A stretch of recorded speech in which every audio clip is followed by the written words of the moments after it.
বরং বা রাষ্ট্রের মধ্যে ধর্মনিরপেক্ষতা বিষয়টা থাকা দরকার। তিনি মনে করছেন সেটা ইসলামের সাথে সাংঘর্ষিক। ইসলামের মধ্যে এই একটা প্রপার গাইডেন্স আছে, যে গাইডেন্সের মধ্যে দিয়েই ইসলামে যারা ফলো করেন তারা চলতে হবে, রাষ্ট্র তার বাইরে না। আসলে তারা যে রাষ্ট্র গঠন করবেন সেটা তার মধ্যে দিয়ে চলতে হবে। এবং তিনি উদাহরণ দিতে গিয়ে বলেছেন যে 1924 সাল পর্যন্ত, যতদিন ওসমানিয়া সাম্রাজ্য, যেটাকে ওনারা খেলাফা বলছেন, সেইটার মধ্যে তিনি ছিলেন, ততদিন পর্যন্ত এটা ছিল। বাকি সময়ের মধ্যে ওনারা এটা প্রতিষ্ঠা করতে চান আবারও।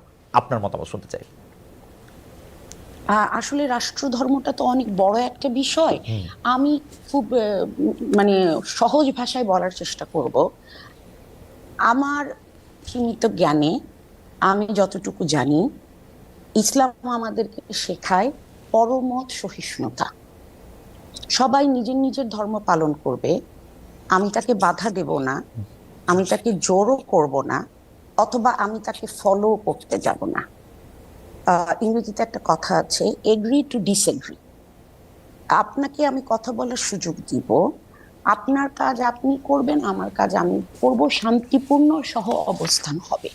কিন্তু যখন আপনি রাষ্ট্রধর্মকে ইসলাম অথবা যে কোনো একটা ধর্ম বলে আপনি বিরুদ্ধার্থ করে দেবেন, তখন ওই দেশে অন্য যারা বসবাস করে, যারা এই নির্দিষ্ট ধর্মটির অনুসারী নয়, তারা যদি ইনসিকিউর ফিল করে, আমরা কিন্তু তাদেরকে দোষ দিতে পারি না। এবং আমি বড় হয়েছি একটা জেলায় যেখানে যেটা হিন্দু মুসলিম সম্প্রীতির জন্য বিখ্যাত, সেটা হলো সিলেট। আমরা ছোটবেলা হিন্দুদের সাথে মিশেছি, তারা তাদের মতো করেছে, আমরা আমাদের মতো করেছি, কোনোদিন কোনো দাঙ্গা হাঙ্গামা এগুলি হয়নি। সময়ের সাথে সাথে পরিস্থিতি বদলে গেছে। আমি 71-এ অনেক ছোট ছিলাম, 75টা আমার মনে আছে। 70-এর শুরুর দিকে আমি কিন্তু এইটা নিয়ে এমন কোনো মানে আমি যখন স্কুলে পড়ি, 9-10 এরকম, 70-এর শেষের দিকে এটা কোনো ইস্যু ছিল না। তারপরে যখন সংবিধানে বিসমিল্লাহির রহমানির রহিম যোগ করা হয়, তখন একটু ভুরুটা অনেকে তুলেছেন, কিন্তু তাতে কোনো সমস্যা হয়নি। কিন্তু যখন রাষ্ট্রধর্মকে অফিসিয়ালি মানে ইসলামকে অফিসিয়ালি রাষ্ট্রধর্ম করা হয়েছে, তখন থেকেই যারা অমুসলিম তাদের মধ্যে একটা ভয় কাজ করে। এবং আগে শুনতাম অনেকেই বলতো যে আরে এ তো ইন্ডিয়াতে এক পা দিয়ে রেখেছে, সুযোগ পেলেই চলে যাবে, এখানে বসে লেখাপড়া করছে, চাকরি বাকরি করছে, টাকা পয়সা জমিয়ে চলে যাবে। এই সংখ্যাটা আগে খুব একটা বেশি ছিল না। আমার ডোমেস্টিক হেল্পদের মধ্যে আমার ড্রাইভার হিন্দু, আমার মালি হিন্দু। এবং আমি দেখি বিশেষ করে আমার মালি 8-10 বছরের বাচ্চা আসে, তার ছেলেকে ইন্ডিয়াতে পাঠিয়ে দিয়েছে। তারা এখানে খুব ইনসিকিউর ফিল করে। আপা, এবং আমার ওই আপনাকে একটু আপনার অনুমতি নিয়ে একটু থামাই, আমরা একটু মানে জনাব মামুনুল হকের বক্তব্য জি আমরা জি একটু অবশ্যই। শুনতে চাইবো যে ইনসিকিউরিটিটা নিয়ে।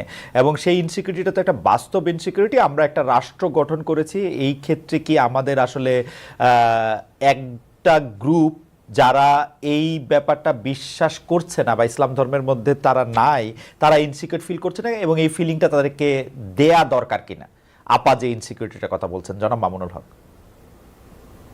হ্যাঁ, এই যে অনিরাপত্তার কথা বা ইনসিকিউরিটির যে প্রশ্ন আসছে, এটা আসলে মূলত ইসলাম এবং ইসলামের যে রাজনৈতিক ব্যবস্থা বা ইসলামী যে রাষ্ট্র ব্যবস্থা, এই ব্যবস্থা সম্পর্কে মানে অনেকের না জানা থাকা বা একটা ভুল ধারণা থেকেই আমার মনে হয় এই ধরনের মনোভাব তৈরি হয় বা একটা আশঙ্কা তৈরি হয়। আপনি যদি ইসলামের যে প্রায় 1000 বছর বা তার চেয়েও বেশি সময় এই পৃথিবীতে ব্যাপকভাবেই সারা পৃথিবীকেই মৌলিকভাবে শাসন করেছে ইসলাম। এরপরে গত 500 বছর ধরে হয়তো পশ্চিমা বিশ্বের যে উত্থান, সেই সময়টা থেকে ইসলাম সারা পৃথিবী থেকে একেবারে যে শাসনের যে জায়গা, সেখান থেকে তারা 2 নম্বরে চলে গিয়েছে ইসলাম ধর্ম বা মুসলমানরা। যদি ইসলামের রসুল সাল্লাল্লাহু আলাইহি সাল্লামের যুগ থেকে নিয়ে 1000 বছরের পৃথিবী দেখেন, তো তখন প্রায় অর্ধেকটা পৃথিবী সরাসরি খিলাফার অধীনেই ছিল, এবং এই অর্ধেক পৃথিবীতে অন্য সকল ধর্মাবলম্বীরাই কিন্তু তারা সেখানে বসবাস করেছে, যার যার ধর্ম পালন করেছে। এবং আমি স্পেসিফিক যে কথাটা বলবো, যে সেই সময়টাতে 1000 বছর যে ইসলামের সোনালী যুগ যে সময়টা ছিল, সেই সময়টায় পৃথিবীতে যে বড় আরো 2টি ধর্ম রয়েছে, যেগুলোকে পূর্ববর্তী কোন আসমানি ধর্মের অনুসারী বলে আমরা বিশ্বাস করি, এবং আসলেও তাই, একটা ইহুদি ধর্ম, খ্রিস্টান ধর্ম। সেখানে আপনি যদি প্রায় 1000 বছরের ইহুদিদের ইতিহাস পড়েন, তাহলে সেই 1000 বছরই প্রায় ইহুদিরা খ্রিস্টানদের দ্বারা নিগৃহীত হয়েছে, বিভিন্ন জায়গায় নির্যাতনের শিকার হয়েছে। আর 1000 বছরই ইহুদিরা মুসলমানদের আশ্রয় প্রশ্রয় বিভিন্ন জায়গায় তারা নিরাপত্তা পেয়েছে। কাজেই ইসলামের যে 1000 বছরের যে ইতিহাস, ঐতিহ্য, সেখানে অবশ্যই অন্য ধর্মাবলম্বীদের নিরাপত্তাহীন ভাবার কোনো সুযোগ নেই। কিন্তু জনাব মামুনুল হক, আমি একটু বলছি যে আমাদের এই সাবকন্টিনেন্টালে এখানেও প্রায় 800 বছরের ইসলামী এবং মুসলিম শাসন ছিল। সেই সময়টাই 800 বছর ধরেই কিন্তু এখানে হিন্দুরা সংখ্যাগরিষ্ঠ ছিল, মুসলিমরা সংখ্যার দিক থেকে কম ছিল, কিন্তু তারা শাসক ছিল। 800 বছরও কিন্তু এই সংখ্যাগরিষ্ঠ হিন্দুরা কখনোই অনুভব করেনি যে তাদের মধ্যে সিকিউরিটির খুব অভাব রয়েছে। জনাব মামুনুল হক, আমরা আবার আসবো আপনার কাছে। আমি শুধু প্রশ্নটা করে রাখি, আপনি যে সময়টার কথা আছে ইসলামিক শাসন এবং সেইটা 1000 বছরের শাসন, বা এই বর্তমানে পশ্চিমা উত্থানের সময়টাকে খ্রিস্টানদের শাসন, আপনি সে যেটা বলছেন সেটা এভাবে বলা যায় কিনা? যারা এই 1000 বছরের পৃথিবী শাসন করেছেন তাদেরকে আসলে ইসলামিক ভাবাদর্শে বা ইসলামিক মতে তারা পৃথিবী শাসন করেছেন কিনা?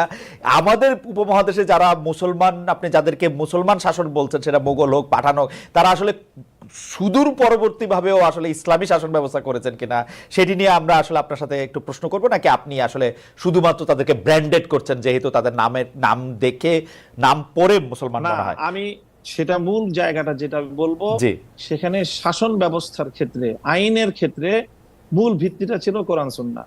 ব্যক্তিগতভাবে অনেকেই অনেক অন্যায়, আমার মনে হয় যে জনাব মামুনুল হক, ভিত্তিটা ইসলাম থাকার কারণে এখানে অন্য ধর্মাবলম্বীরা কোনোভাবেই বিচার ব্যবস্থায় কোনোভাবে বৈষম্যের শিকার হওয়ার কোনো সুযোগ ছিল। জনাব মামুনুল হক, আমি একটু একান্তভাবে অনুরোধ করব যে আপনি আইনের ব্যবস্থাটা কোরআন সুন্নাহ ছিল কিনা সেটিকে আবার একটু চেক করে বলবেন কিনা, অটোমানদের ক্ষেত্রে, মোগলদের ক্ষেত্রে, পাঠানদের ক্ষেত্রে। আমি একটু অধ্যাপক তাসনিম সিরাজ মাহবুবের কাছে একটু ফিরি। অধ্যাপক তাসনিম সিরাজ মাহবুব, আপনি বলছিলেন যে আসলে একটা নিরাপত্তাহীনতা ভুগে, জনাব মামুনুল হক উদাহরণ দিলেন যে এটি আসলে ভুগে নাই। আপনার বক্তব্য আমরা একটু শুনতে চাই। আমি বলবো? জি আপা। আচ্ছা, দেখেন, আপনি জানেন যে কোনো ক্ষেত্রেই জ্ঞান কিন্তু দুই ধরনের হয়, একটা হচ্ছে থিওরিটিক্যাল আর একটা হচ্ছে অ্যাপ্লাইড। তো আমি কিন্তু অ্যাপ্লাইড অংশটা নিয়ে কথা বলছি। আমরা সবাই জানি যে ইসলাম ধর্মের বয়স 1400 বছরের উপরে। ইসলাম তো ভালো কথা বলে। আমি একজন মুসলিম এবং আমি জানি যে ইসলাম সব ভালো কথাই বলে, এবং আমরা খুব ছোট ছোট কাজ করে আমরা আল্লাহকে সন্তুষ্ট করতে পারি। কিন্তু যা বলা হয়, বা 1400 বছর আগে হযরত মুহাম্মদ সাল্লাল্লাহু আলাইহি ওয়াসাল্লাম আমাদেরকে যে শিক্ষা দিয়ে গেছেন, সেই যুগের মুসলিম আর এই যুগের মুসলিম কি একই চারিত্রিক বৈশিষ্ট্য অধিকারী? আমি বর্তমানের কথা বলতে চাই, আমি অতীতের কথা বলতে চাই না। কেন বলতে চাই না? যে ইসলামী শাসন হলে তারা নিরাপত্তা বোধ করবে বা তারা করতো না। আমি করতে যাব না, আমি বর্তমানের কথা বলবো। এই 2024 সালে একটা দেশে যার বয়স 53 বছর, সেই তার শুরুর দিকে অমুসলিমরা কি পরিস্থিতিতে ছিলেন, যেটা আমি বললাম যে ধর্মীয় সম্প্রীতি, আমি নিজে সেটা দেখে বড় হয়েছি। এখন ওনারা কেমন আছেন? এবং এখানে আমি একটু শেয়ার করতে চাই, আপনি যে ভিডিওটার কথা বললেন, এটার পরে আমাকে কৃতজ্ঞতা জানিয়ে যত মেসেজ করা হয়েছে, আমাকে যত কিছু করা হয়েছে, তার মধ্যে আমি দুটো ঘটনা বলবো। একটা হলো, আমার এক সহকর্মী, একটি কলেজের অধ্যাপক, উনি নন মুসলিম, উনি আমার বাসায় এসে আমাকে পায়ে ধরে সালাম করে গেছেন ওনার কৃতজ্ঞতাটা প্রকাশ করার জন্য। আর কিছু লোক, যেমন আমার মালির ভাবি, সে আমাকে ফোন করেছে, তারা অমুসলিম, তারা বলছে যে ম্যাডাম, আপনি যেভাবে কথা বললেন, সবাই তো এরকম ভাবে না। আমি বললাম, না, এ দেশের বেশিরভাগ মুসলমানই শান্তিপূর্ণ সহাবস্থান করতে চায়, কিন্তু তারা তো কথা বলে না। যারা ভোকাল, আপনারা তাদের কথা শোনেন এবং আপনারা ভয় পেয়ে যান। আমরা আপনাদের সাথে শান্তিপূর্ণভাবে একই দেশে থাকতে চাই। তখন মেয়েটা আমাকে বলল যে ম্যাডাম, সবাই যদি এরকম ভাবতো তাহলে আমরা এত ভয় পেতাম না। আমরা যে কি ভয়ে ভয়ে থাকি আপনাদেরকে বোঝাতে পারবো না। সো আমি একদম লেটেস্ট একটা ঘটনা বলি। কালী পুজোর দিন সরবর্দী উদ্যানে ভিতরে একটা কালী মন্দির আছে, সেখানে একটা অবভিয়াসলি সেখানে একটা পুজো হচ্ছিল এবং অনেক অনেক লোক এসেছিলেন এবং অনেকে তাদের মোটরসাইকেলগুলি গেইটের ভিতরে রেখেছিলেন। রাত 10টার দিকে এসে তথাকথিত একজন ছাত্র কয়েকজন মিলে গেইটে তালা মেরে দিলেন। তো তাদেরকে বলা হলো যে আপনারা গেইটে তালা মারছেন কেন? বললো রাত 10টা বেজে গেছি তাই আমরা তালা মারছি। আপনারা কে? আমরা প্রক্টোরিয়াল টিমের সাথে কাজ করি। তারা যে আটকেছে শুধু তো নন মুসলিমদেরকে আটকায়নি, এখানে আমাদের মুসলিম ছাত্রছাত্রীরাও ছিলেন এবং এর মধ্যে একটা মেয়ে ছিল, একটা পত্রিকার সাংবাদিক, ক্যাম্পাস সাংবাদিক। তার পোস্ট থেকেই আমরা এটা জানতে পারি। তারপরে তাদেরকে যখন চ্যালেঞ্জ করা হলো তখন তারা বলল যে আমরা ছাত্র এবং আমরা যেটা বলবো সেটাই আইন। আমি বিশ্বাস করি যে এটা কালী পুজো দেখে গেটটা তালা মেরেছে। কারণ আপনি চিন্তা করে দেখেন ঈদে মিলাদুন্নবীর সময় কি হয়েছে। যে কোনো ধর্মভীরু মুসলমানের মতো আমারও খুব প্রিয় ব্যক্তিত্ব হচ্ছেন হযরত মুহাম্মদ সাল্লাল্লাহু আলাইহি সাল্লাম। আমি মনে করি উনি একজন আদর্শ মানুষ ছিলেন। তো ওনার জন্মদিনটা আমরা পালন করব ক্যাম্পাসের ভিতর গরু জবাই করে? এটা কি ঠিক জায়গা? ক্যাম্পাসের ভিতরে আপনি গরু জবাই করবেন?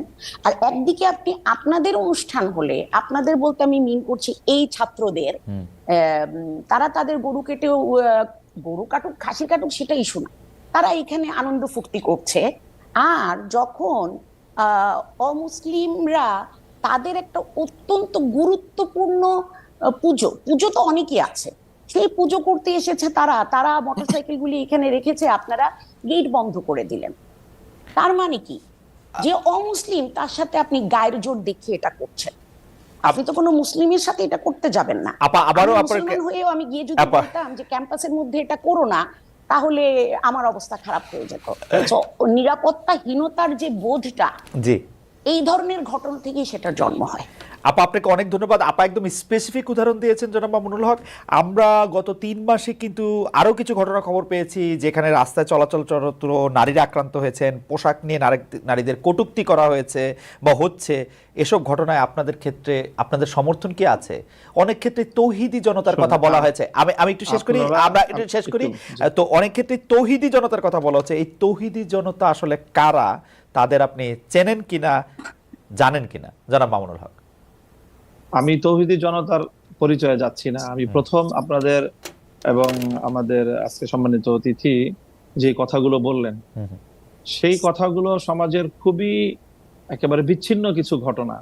আর এর বিপরীত দিকে আমরা এই দেশে এই মানে প্রকৃত অর্থে যারা প্র্যাকটিসিং মুসলিম, আমরা আমাদের বেশভূষায় এবং লেবাস পোশাকে আমরা যে কতটা এখানে নানাভাবে বৈষম্যের শিকার, হেনস্থার শিকার, তার খুব কম দৃষ্টান্তই আপনারা মিডিয়াতেও আনেন।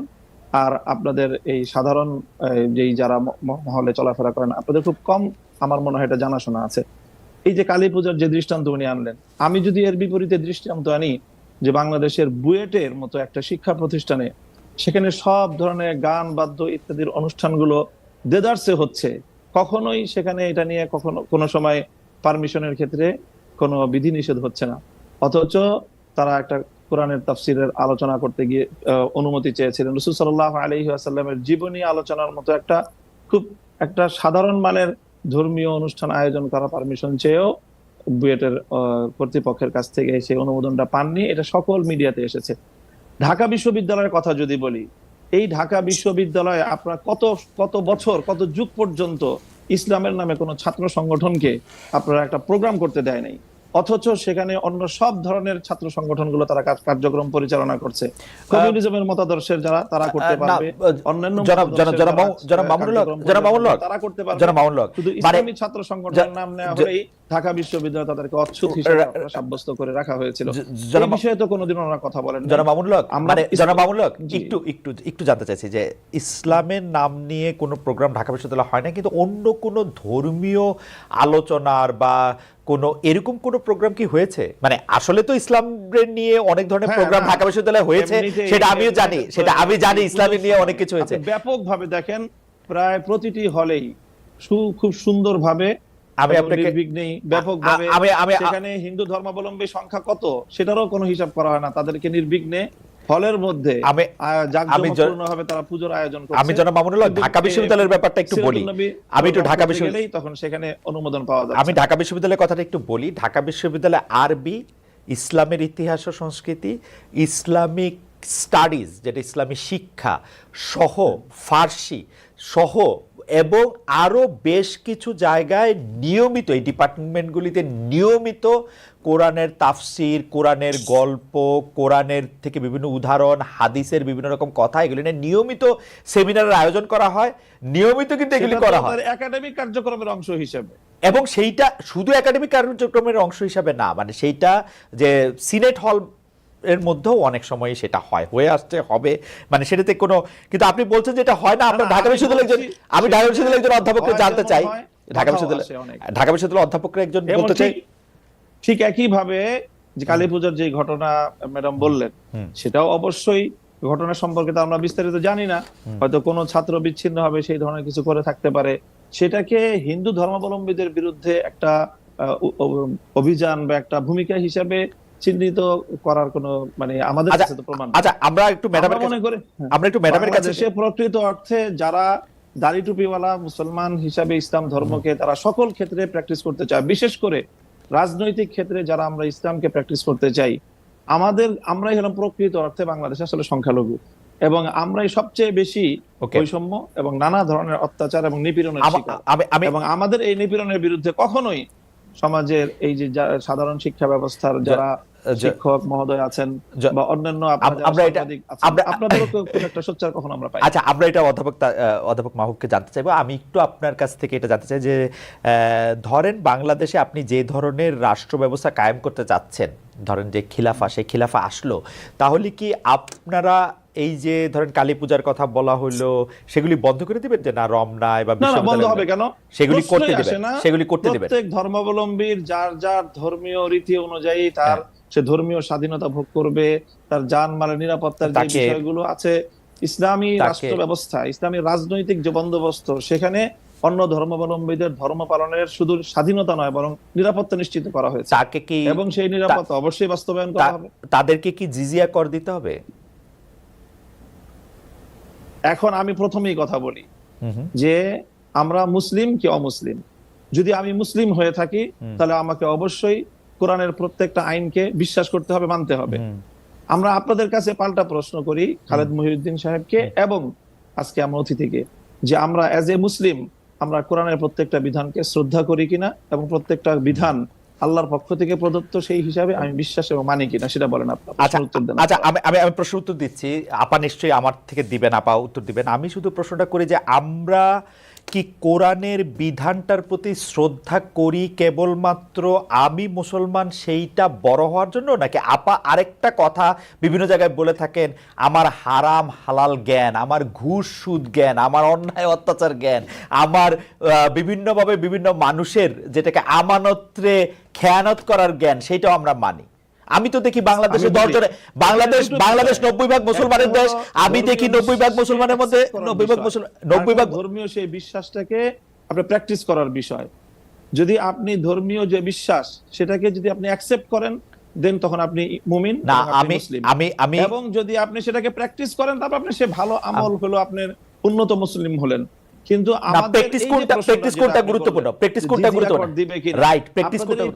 আমি বলি একটু শুনেন, জিজিয়া কর দিবে কিনা, জিজিয়া করটাকে স্বাভাবিকভাবে যেটা ভাবে উপস্থাপন করা হয় যে এটাকে খুব একটা জুলুম এবং অন্যায় এবং ইসলামের একটা বৈষম্যপূর্ণ বিধান হিসেবে আপনার আখ্যায়িত করার আপনার প্রশ্নের টোনের মধ্যে কথাটা রয়েছে। জিজিয়া কর এটা হলো মুসলমানদের কাছ থেকে জাকাত নেওয়া হয়, সেই জাকাত হলো তাদের অর্থনৈতিক রাষ্ট্রীয় যেই আপনার এই সোর্স, সেই সোর্সের এখান থেকে একটা ইনকাম। ঠিক তেমনি ভাবে অমুসলিমরা জাকাত দিবে না, তারা জাকাতের পরিবর্তে তারা জিজিয়া এবং কর দিবে, এবং এই জিজিয়া করের বিনিময়ে তারা তাদেরকে রাষ্ট্র সব ধরনের নিরাপত্তা এবং তাদের যে সার্ভিস গুলো দিবে, এটাকে আমরা সার্ভিস চার্জ বলতে পারি আসলে মূলত জিজিয়া কর। অধ্যাপক মামুনুল্লাহ, অধ্যাপক তাসনিম সিরাজ মাহবুবের কাছে আমি একটু আসবো। আমি শুধু জানতে চাইছিলাম যে জাকাত যেমন একটা নির্দিষ্ট পরিমাণ ধন সম্পত্তি থাকলে সেই নির্দিষ্ট পরিমাণ ধন সম্পত্তির উপর ভিত্তি করে জাকাত দেওয়াটা জিজিয়া করো কি তাই? জিজিয়া কর হলো একটা চুক্তির ভিত্তিতে এবং একটা যৌক্তিক পরিমাণে, মানে একটা একটা যৌক্তিক একটা একটা পরিমাণে একটা রাষ্ট্রের লোক পক্ষ থেকে নির্ধারণ করা হয় যে মাথা পিছু সবার এবং জন্য, কোন পর্যায়ে সবার জন্য। কতটুকু সামর্থ্য থাকলে কতটুকু দিবে, এবং সামর্থ্যের বাইরে যদি কারো উপরে জিজিয়া কর আরোপ করা হয় তাহলে সেক্ষেত্রে কোরআন এবং হাদিসে সুস্পষ্টভাবে রাষ্ট্রকে নিষেধ করা হয়েছে, এবং যে এই আইন করবে একজন ব্যক্তির উপর সামর্থ্যের বাইরে যদি তার কাছ থেকে সার্ভিস চার্জ নেওয়া হয়, জিজিয়া কর নেওয়া হয়, তাহলে সেই আইন বলবৎ করা যাবে না। ইসলামিক